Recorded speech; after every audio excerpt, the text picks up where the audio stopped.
ва ҳамчунин бародарои азиз, аз ширкати Sunamed ба шумо гиёҳҳои табииро тавсия метиҳем.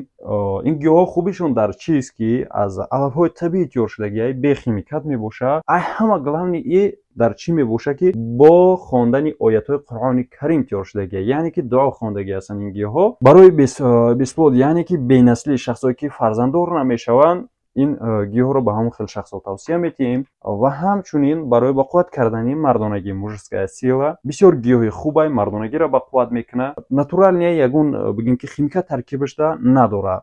Ва ҳамчунин аз ширкати Sunamed ба шумо боз дигар гиёҳҳоро тавсия метиҳем. Лёгкий, яъне ки бронхит, шахсое ки балғам доранд, бигем ки шишошон май бастанд, сулфа мекунанд, ин барои ҳамон хел шахсҳо тавсия дода мешавад. Ва ҳамчунин барои шахсое ки фаромӯшхотиранд, яъне ки тез фаромӯш мекунанд, ба шумо памятро тавсия метиҳем. Инашам аз ширкати Sunamed мебошад.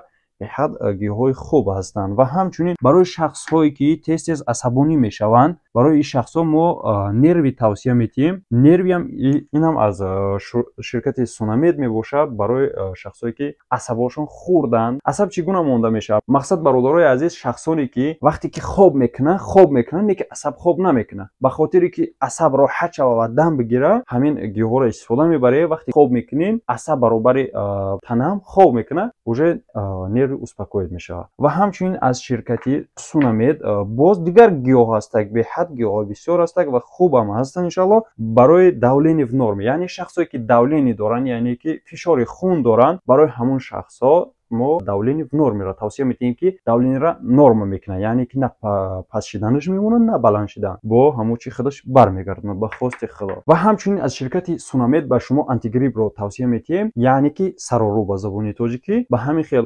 бемориҳо фоида мерасонад, яъне ки пешгирӣ мекунад. Ва ҳамчунин боз ҳаста гиёҳҳои хубе ки бисёр бародарои мо азият мекашанд аз ин мушкилӣ, масалан сигор мекашанд ва мехоҳанд ин сигор кашидана бас кунанд. Марҳамат бародарои азиз, барасаем курид барои зидди сигор аст. Ва ҳамчунин шахсое ки мушкили дар меъда ва зери меъда доранд, барои он шахсҳо дигар гиёҳҳо аз ширкати Sunamed тавсия метиҳем. Бозам ҳастак аз ширкати Sunamed бародарони азиз, сахарни диабет ҳастак барои бемории қанда норма мекунад, баланд шидан намемонад. И комилан табииро дар об омехта карда менӯшед. Ва ҳамчунин антисиҳр ҳастак бародарони азиз. Антисиҳр барои шахсоне ки ҷоду шудаанд ё ин ки ҷоду хӯрондагӣ антисиҳр барои ҳамин хел шахсҳо иншаллоҳ ки натиҷаи хуб аст. Ва боз ногуфта намонад бародарони азиз ки ҳар як гиёҳе ки аз ширкати Sunamed мешавад, ин гиёҳҳо бо хондани оятҳои Қуръони Карим тиёр шудагианд. хоб ҳастак боз аз ширкати Sunamed геморрой стоп, яъне ки барои геморрой ҳастак,